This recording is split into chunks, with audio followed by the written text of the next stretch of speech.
North Carolina state senator wants to create a waiting period before people can get divorced in the state. Now, State Senator Austin Allran says that the Healthy Marriage Act would help people really think about it before they get a divorce. So not only would they have to wait 2 years before getting a divorce, they would have to go or undergo counseling, and they would have to take a 4-hour-long course if they have children. And the whole point of the course is to, inform the parents about how much the divorce is going to screw the kids up.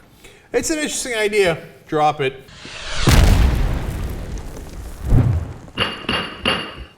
All right, are you in favor or against? Go. 150% against. Get out of our lives. If people want to get a divorce, let them get a divorce. What if it's an abusive relationship? The state doesn't need to, being a downer. No, the state doesn't need to get involved in that. So. Okay. No, seriously, abusive relationships ends the conversation. So we're unanimous on that. Obviously, you can't have it based on that alone. But let's assume an exemption, right? That for somehow you can prove an abusive relationship and it's easy.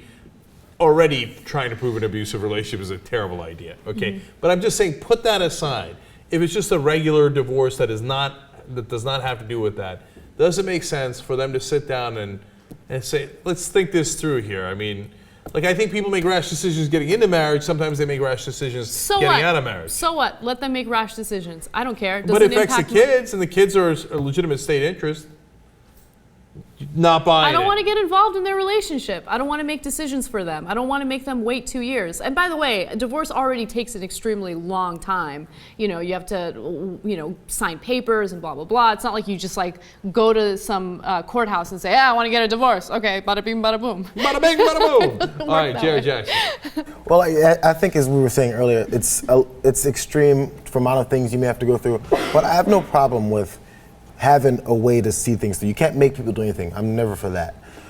But when it is affecting other people, saying the kids, at least there's some legitimacy behind the reasoning. At least a lot of these conservatives who say, oh, marriage is sacred. At least this guy is acting like he thinks marriage is sacred, rather than just going with, oh, marriage is sacred for us, and if you want to do it, it's not the way we want you to do it, so it's not sacred for you. He's still off the handle with this, but I applaud him for being consistent with his ideology. Okay, that's great. I don't agree with his ideology. And another thing is, we're making the assumption that the parents staying together is going to be the best for the kids. What if they really hate each other, and then you're forcing them to be together? You're forcing them to bicker and fight and deal with one another. Maybe that's where the counseling comes in. Maybe that's when you get counseling. Because I don't know the percentage. Obviously, I have no numbers in my head of marriage rates. How many people are in a marriage, then they have their breakup period, or they have the divorce, and they go, and they end up getting back together anyway because something else was bothering them about a job or something that they couldn't get beyond. Maybe it was a death in the family and somebody became an asshole because they never got over it, never dealt with the death of their uncle or father, or whatever happened. There's many things, but you can't make them do it. I just think this list of things to maybe go through before you do a marriage is a good idea for yourself. But you can't be made to do it. Yeah, I agree. I just don't like the state getting involved. I like the adults making their own decisions. We're unanimous. You got to make it optional. Okay, you can't have it be mandatory. It's crazy talk. I mean, what if the guy cheated on her, or she cheated on him? Okay, now you got to sit there for 2 years.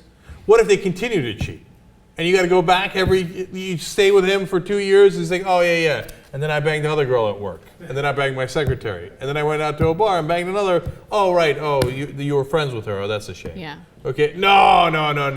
It's ridiculous. So you can't make him do it. But we all also unanimous that we like that he's at least consistent. He's not like, hey, family values. That's why I hate gay people. This is actually about your family. So at least he's on point in that regard, even if he's misdirected.